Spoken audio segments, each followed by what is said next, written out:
Hello guys, this is God of Politics and welcome back to a brand new video. In this video, I'm going to be outlining how there could be a tie, an electoral tie in this upcoming 2020 presidential election. I'm going to be going over three scenarios in which there could be a tie, 269 to 269, and what states would go red, what states would go blue to actually do that. So we'll start off by filling off the states that are guaranteed to go to either column. We'll just put the states that are going to go red. We're not going to talk about these too much. Alabama, Georgia, South Carolina, North Carolina, Tennessee, Kentucky, Missouri, Iowa, Indiana, Ohio, West Virginia. This is part of the first scenario. This is the first scenario that I believe will be the most likely state.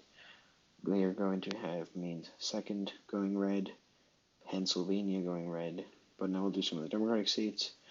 Nevada, Mexico, Colorado, Illinois, Minnesota, Virginia, New York, Vermont, Massachusetts, Rhode Island, Connecticut, New Jersey, Delaware, Maryland, D.C.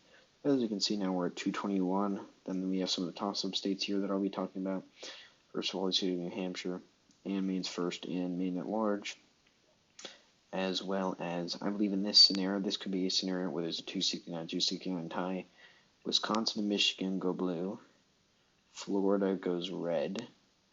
See, the Republicans are 269 right now. And then Arizona also would go to the blue column. Now, analyzing these states, Wisconsin flipped a governor's race, flipped a governor from red to blue in the 2018 midterms, and it is a reliably Democratic state for the past 30 years, up until 2016. Same thing with Michigan, elected a Democratic senator. Pennsylvania, I believe, would stay red. This is a bit more red of a state than Michigan and Wisconsin. And so I believe that in this situation, it could stay red while these two other Rust Belt states would go blue. And another state that would be a surprise would be Arizona. Now, Arizona has been trending blue. It went by 4 points to Donald Trump against Hillary Clinton, flipped a Senate seat by 2.5% to Kristen Sinema above Martha McSally, went to about 8 points to Mitt Romney over Barack Obama. So there's a realistic scenario where Arizona could flip blue. And so if this were to happen, before we go on to the other scenarios, this is, believe I would be the most likely scenario. If this scenario were to happen, it would go to the House of Representatives. And in the House of Representatives, the Republicans would be pretty much assured to win. You see, the Republicans control the delegations in states like Wisconsin, Florida, North Carolina, Ohio, Texas, and they total 26 delegations. The Democrats total 22, with two split delegations in Pennsylvania and Wisconsin having the same number of Democrats and Republicans. But if it were to go to the House of Representatives, Donald Trump would be reelected. Now, going on to the second most likely scenario, in my opinion, you give Arizona back to the red column, you give Wisconsin back to the red column, but you give Pennsylvania to the blue column, and you give Maine second to the blue column. This would also produce a 269 tie. As you can see in this situation, one of the most stretches, the biggest stretch, would be Maine's second district. This was a flip in the 2018 midterms to the Democratic column. It was a safe, a reliable seat for the Democrats, a reliable electoral vote for the Democrats for many years, up until the 2016 election when Donald Trump won it. This would also have Michigan and Pennsylvania going blue.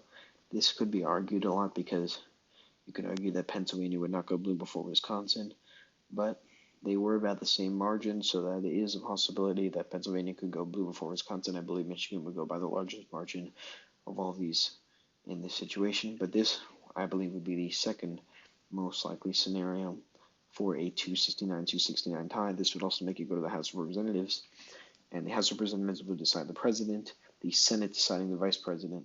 Now, the only way for the Democrats to be able to win is if they were to gain House seats in states like Michigan. They would have to gain it in Pennsylvania. That would put them at 24. They would also have to gain in Wisconsin, which in this scenario they wouldn't be able to do. They would have to gain in places like Arizona, which currently, actually, they wouldn't be able to gain in Arizona. They have to and maybe North Carolina, maybe Georgia, and that would be the only way that they could win from the House of Representatives, and then the Senate would decide the vice president. And going on to the third most likely scenario, in my opinion, you would have Arizona staying red, you would have Wisconsin going blue, you would have which seats here? You'd have New Hampshire going red, and you'd also have Nevada going red. This would put both the Democrats and the Republicans at 269 electoral votes, and I actually could see this happening. I think it's less likely, but I could see it happening because the only reason that makes it more likely is Maine's second district would be going blue, while also having New Hampshire going red. I just don't believe that would happen. They're both pretty traditional areas. New Hampshire and Maine's second district are pretty similar. New Hampshire is a bit more blue than Maine's second district, but they're very similar, and so I don't believe that New Hampshire, being a solidly blue state for a long time now, would go red, also having Maine's second district going blue, but it is a possibility. And as for the state of Nevada, it was considered a pure toss-up state in 2016. I would say Hillary could have lost, while states like Michigan were not considered toss-up states. I mentioned this before, and I'll mention it again. Nevada is a state that people are not watching closely enough. It is a state that could easily go to Donald Trump.